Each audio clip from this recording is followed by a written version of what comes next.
Agora sim, Lei Complementar 64 de 90. Quem são os inelegíveis e quais os prazos? Vejam que aqui a ideia não é trazer a lei por si. Por quê? Vocês têm acesso no Vademecum, no código, no site do Planalto. A ideia aqui é que nós iremos direto ao ponto. Essa a busca do curso, direto ao ponto que será cobrado no seu certame. Sendo assim, vocês verão que em alguns momentos estará grifado determinado dispositivo. É justamente o que é cobrado nos certames, nos concursos públicos. Atentem-se também que em alguns pontos. Primeiro, qual o prazo, quando esse prazo inicia e até quando ele vai.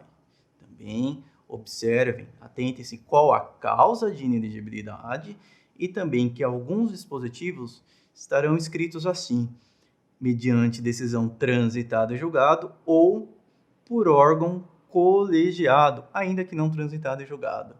Vamos lá. A primeira, a linha D. Vejam que ela trata da representação perante a Justiça Eleitoral que foi julgada procedente. E logo está aquela observação: em decisão transitada em julgado ou proferida por órgão colegiado. Percebam aí em relação ao abuso do poder.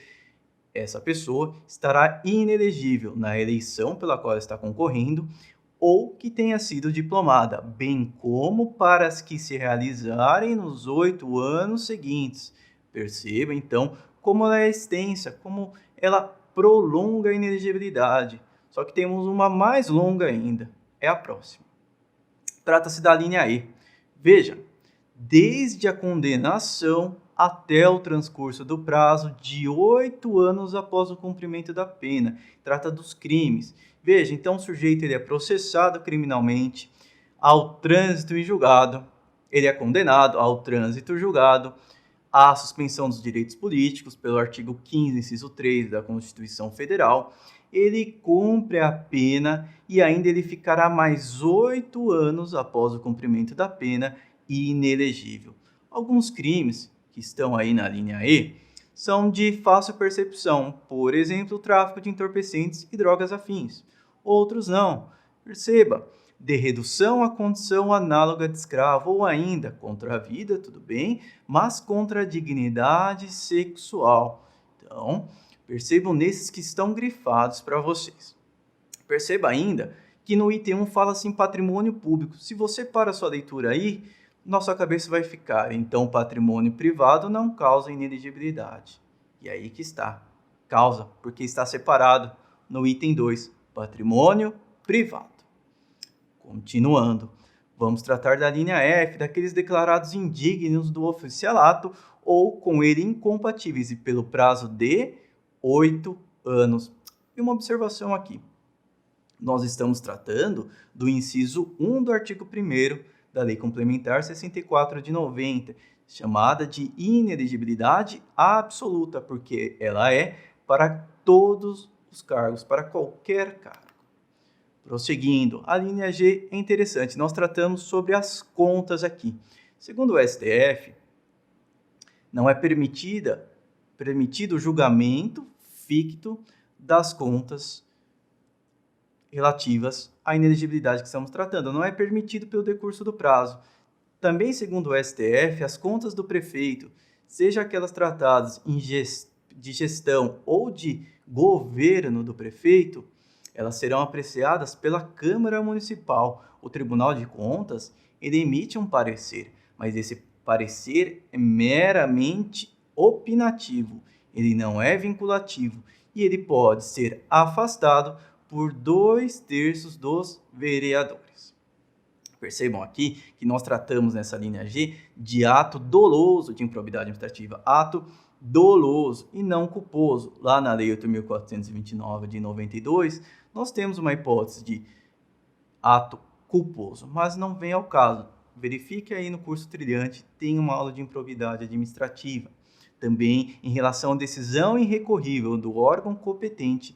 Só que atenção para essa observação final: salvo se essa decisão houver sido suspensa ou anulada pelo Poder Judiciário. E é exatamente isso que é cobrado em relação a essa linha. Também, os detentores de cargo na administração pública podem ficar inelegíveis. Podem, seja uma decisão transitada em julgado ou proferida por órgão judicial colegiado na eleição pela qual o detentor de cargo está concorrendo ou ainda que ele foi diplomado, bem como para as que se realizarem nos 8 anos seguintes. A corrupção eleitoral também é causa de inelegibilidade dos atos que impliquem cassação do registro ou do diploma, pelo prazo, novamente, 8 anos a contar da eleição.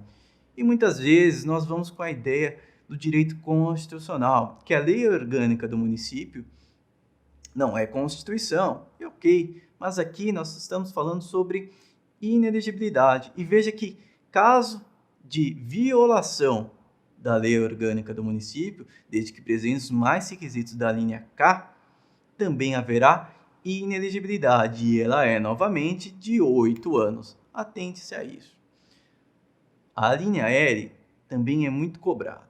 Por quê? Primeiro, a decisão deve estar transitada em julgado ou proferida por órgão judicial colegiado. O ato de novo de improbidade deve ser doloso, então afaste o seu entendimento de ato culposo, ato doloso, que importe lesão ao patrimônio público e enriquecimento ilícito. Veja que não fala em nenhum momento sobre os princípios, sobre a violação dos princípios, desde a condenação ou o trânsito em julgado até o transcurso do prazo de 8 anos após o cumprimento da pena. Perceba, assim, a diferença ali. E ou esse jogo que acontece no concurso vai se alterar entre a letra E a letra O na linha L. Vamos prosseguir. A linha M trata, na verdade, por exemplo, do profissional, um advogado ou um engenheiro que é excluído dos quadros de seu conselho profissionalizante e ele ficará inelegível. Só que atenção para a exceção final, de novo aquela exceção do judiciário, salvo se o ato houver sido anulado ou suspenso pelo judiciário. E aqui também temos a mesma exceção.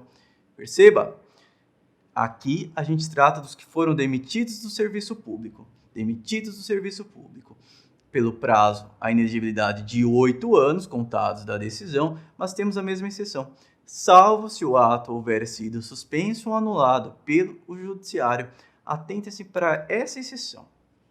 E aqui eu formulei uma questão, na verdade, com a resposta embaixo, mas é porque realmente esse dispositivo do parágrafo 4º é de extrema relevância e é cobrado muito, mas muito mesmo. Então, crimes culposos, definidos de menor potencial ofensivo, e os de ação penal privada geram inelegibilidade da linha E do inciso 1 que vimos? Não. A resposta é não. Então, veja, o homicídio, artigo 121 do Código Penal. Existe uma modalidade culposa? Existe uma modalidade culposa, mas ela não ocasionará a inelegibilidade da linha E. Também os definidos como de menor potencial ofensivo.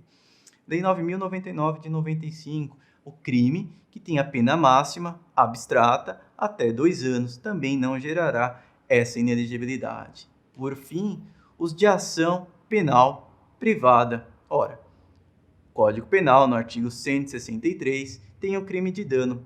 Na maioria das suas modalidades, ele é de ação penal privada. Sendo assim, ele não ocasionará a inelegibilidade pela linha E.